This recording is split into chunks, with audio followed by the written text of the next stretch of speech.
உலக நாடுகளை பெரும் அச்சத்தில் ஆழ்த்தியுள்ள அமெரிக்கா மற்றும் ஈரானுக்கு இடையேயான போர் தற்போது மிக முக்கியமான கட்டத்தை எட்டியுள்ளது.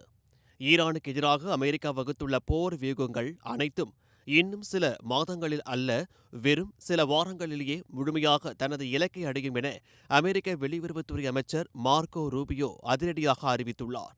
ஈரானின் கடற்படை மற்றும் எதிர்கால அச்சுறுத்தலாக விளங்கும் ஏவுகணை உற்பத்தி ஆலைகளை அமெரிக்கா படைகள் தற்போது முற்றிலுமாக அழித்து வருகின்றன. இதன் மூலம் ஈரான் தனது வரலாற்றில் இதுவரை இல்லாத அளவிற்கு மிகவும் பலவீனமான ஒரு நிலைக்கு தள்ளப்பட்டுள்ளதாக அமெரிக்கா பெருமிதத்துடன் தெரிவித்துள்ளது.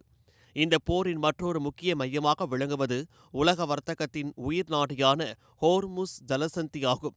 இந்த கடல் வழியை தங்கள் கட்டுப்பாட்டில் கொண்டு வந்து வணிக கப்பல்களிடம் கட்டணம் வசூலிக்கும் ஈரானின் திட்டத்தை அமெரிக்க அதிபர் டொனால்ட் ட்ரம்ப் வன்மையாக கண்டித்துள்ளார்.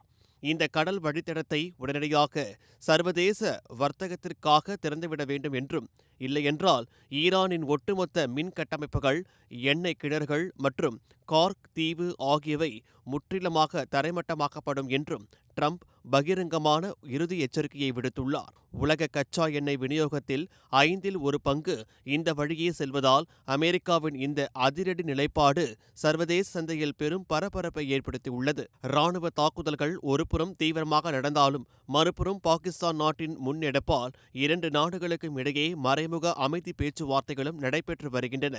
ஈரானில் தற்போது உருவாக்கியுள்ள புதிய நிர்வாகத்திடம் ஆக்கப்பூர்வமான பேச்சுவார்த்தை நடந்து வருவதாக ட்ரம்ப் தெரிவித்தாலும் அமெரிக்காவுடன் இதுவரை எந்தவொரு நேரடி பேச்சுவார்த்தையும் நடைபெறவில்லை என ஈரான் திட்டவட்டமாக மறுத்துள்ளது. ஈரான் மக்கள் சிறந்தவர்கள் என்றும் அவர்களை வழிநடத்தும் தலைவர்களே பிரச்சினைக்கு காரணம் என்றும் அமெரிக்கா விமர்சித்துள்ளது. 2ஆம் மாதத்தை எட்டியுள்ள இந்த போரில் எந்த நேரத்திலும் அதிரடியான மாற்றங்கள் நிகழலாம் என்பதால் ஒட்டுமொத்த உலக நாடுகளும் இந்த விவகாரத்தை மிகுந்த பதற்றத்துடன் உற்று நோக்கி வருகின்றன.